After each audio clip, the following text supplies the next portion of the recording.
एक गंगाराम एक करके व्यक्ति था। आपको इस कहानी से और अच्छे से पता लगेगा। गंगाराम बहुत कुशाग्र बुद्धि का व्यक्ति था, लेकिन उसे कहीं नौकरी नहीं मिलती थी। तो उसके कोई परिचित व्यक्ति थे, उनका कोई परिचित एक चपड़ासी था किसी एक ऑफिस में। उसने कहा मैं तुम्हारी नौकरी लगा दूंगा, तुम आ जाना, चीफ इंजीनियर साहब से बात करके तुम्हारी नौकरी लगाने का प्रयत्न करूंगा।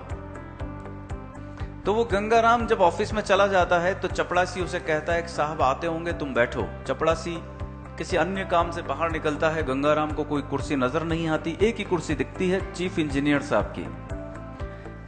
उसे तो ध्यान नहीं होता है चीफ इंजीनियर साहब की कुर्सी, वो वहां जाके बैठ जाता है। कुछ ही देर में चीफ इंजीनियर साहब आते हैं तो वो गुस्से से लाल पीले हो जाते हैं, बोलते हैं मेरी कुर्सी पर बैठा है, कौन है तू? तो वो डर जाता है, भयभीत हो जाता है। वो कहता है मैं तो नौकरी लेने आया हूं। तो चीफ इंजीनियर साहब बहुत अपमानित करते हैं, बहुत क्रोध करते हैं, तू जानता नहीं तू किस कुर्सी पर बैठा है। और चीफ इंजीनियर अंग्रेज होते हैं, ये बहुत पुरानी बात है। तो वो बाहर आता है, उसे धक्के मारकर बाहर निकाल दिया जाता है गंगाराम को। गंगाराम को इतना क्रोध आता है कि वो जाकर चांटा जड़ दे।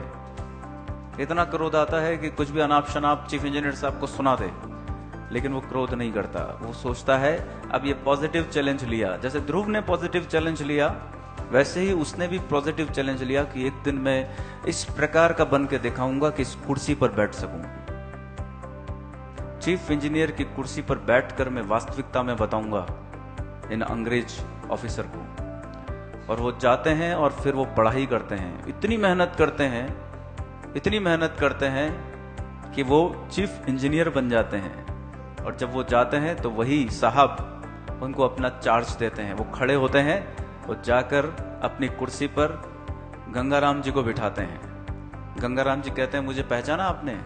बोले नहीं पहचाना, मैं आया था आपसे नौकरी मांगने, बाबू की नौकरी मांगने, लेकिन आपने मुझे धक्के मारकर बाहर निकाल दिया था। लेकिन धन्यवाद आपको, आपके अपमानित भरे शब्दों ने मुझे में जोश फूंक दिया और इसी कारण से मैं आज इस कुर्सी पर आया हूं। पॉजिटिव चैलेंज लेने की कोशिश कीजिए।